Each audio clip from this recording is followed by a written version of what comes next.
విఘ్నేశ్వరుడు బాగా ప్రీతి చెందాలి అంటే కొబ్బరికాయని లోపలికి తీసుకెళ్లే కొట్టాలని నియమం లేదు. దేవాలయం మూసేసి ఉన్నప్పటికీ కూడా ఈ దేవాలయం ఎదురుగుండా రహదారి మీద నిలబడి విఘ్నేశ్వరుడికి కొబ్బరికాయ చూపించి నేలకేసి కొట్టేస్తే, దాన్ని పిల్లలు ఏరుకు తినేస్తే కొబ్బరి చెక్కల్ని సాక్షాత్తు విఘ్నేశ్వరుడు తినేసినట్టు. ఇది ఒక్క విఘ్నేశ్వరుడి విషయంలో మాత్రం మినహాయింపు. మిగిలినవి ఎవరివైనా సరే లోపలికి తీసుకెళ్ళి కొట్టాలి. విఘ్నేశ్వరుడికి కూడా లోపలికి తీసుకెళ్ళి కొబ్బరికాయ కొట్టచ్చు.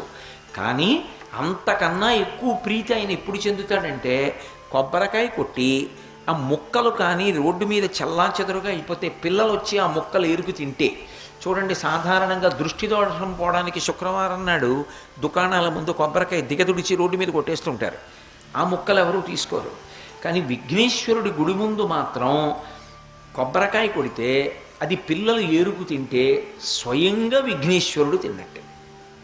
అది ఒక్క విఘ్నేశ్వరుడికే అన్వయం.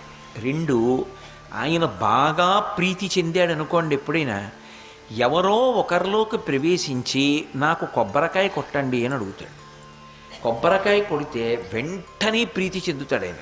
ఎప్పుడైనా ఏదైనా పెద్ద సమస్య వచ్చిందనుకోండి, దానికి విరుగుడు ఏమిటంటే స్వామికి ఒక కొబ్బరికాయ కొట్టడం. శంకరాచార్యుల వారి మూర్తుల్ని వాహనంలో పెట్టి రామేశ్వరం పంపిస్తున్నప్పుడు ఆ వాహనం యొక్క ఇరుసు విరిగిపోయింది, మూర్తుల్ని కిందకి దింపడానికి లేదు, వాహనాన్ని ఎత్తి ఇరుసు సరిగ్గా బిగించడానికి లేదు, మరమ్మత్తు చేయడానికి. ఎలా అని చంద్రశేఖరేంద్ర సరస్వతి మహాస్వామి వారికి కబురు పంపారు. స్వామివారు అది విని అన్నారు, ఎక్కడ విరిగిపోయింది, ఏ ఊళ్ళో ఆగిపోయింది వాహనం అని అడిగారు. ఈ తిరిగిరుపక్కం అన్న చోట విరిగిపోయింది అన్నారు. ఓ, ఆ ఊళ్ళో విరిగిపోయింది అంటే అక్కడే ఒకప్పుడు పరమశివుడి యొక్క రథం ఇరుసు విరిగిపోయింది. అప్పుడు శివుడి రథానికి విరిగింది. ఇప్పుడు శివుడే శంకరాచార్యుల వారిగా వచ్చాడు. శంకరాచార్యుల వారి మూర్తి వెడుతుంటే మళ్ళీ విరిగింది. 108 కొబ్బరికాయలు నిలబడి కొట్టేయండి, అనుకోకుండా తనంత తాను ఆ ఇరుసు బాగవుతుంది అన్నారు. వెంటనే 108 కొబ్బరికాయలు తెప్పించి ఆ అరుచుపక్కం క్షేత్రంలో విఘ్నేశ్వరుడు యొక్క దేవాలయం ముందు కొట్టారు. కొట్టిన తర్వాత అనుకోకుండా లోపల ఉన్న విగ్రహాలు అలా ఉండగానే ఆ వాహనం యొక్క ఇరుసు బాగు చేయడానికి అవకాశం దొరికింది. అలా బాగు చేశారు. ఇక ఆగలేదు, వాహనం రామేశ్వరం వెళ్ళిపోయింది. ఒక్క విఘ్నేశ్వరుడి విషయంలో మాత్రం కొబ్బరికాయ కొట్టడానికి అంత ప్రధానమైనటువంటి కారణం ఉంటుంది.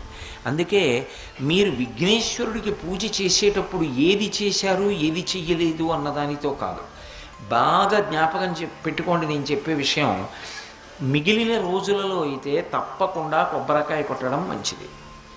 విఘ్నేశ్వర చతుర్థి నాడైతే కొబ్బరికాయ కొట్టడంతో పాటు దోసపండు నైవేద్యం పెట్టాలి. దోసపండు నైవేద్యం పెట్టకుండా విఘ్నేశ్వర చవితి వ్రతకల్పం చేయకూడదు.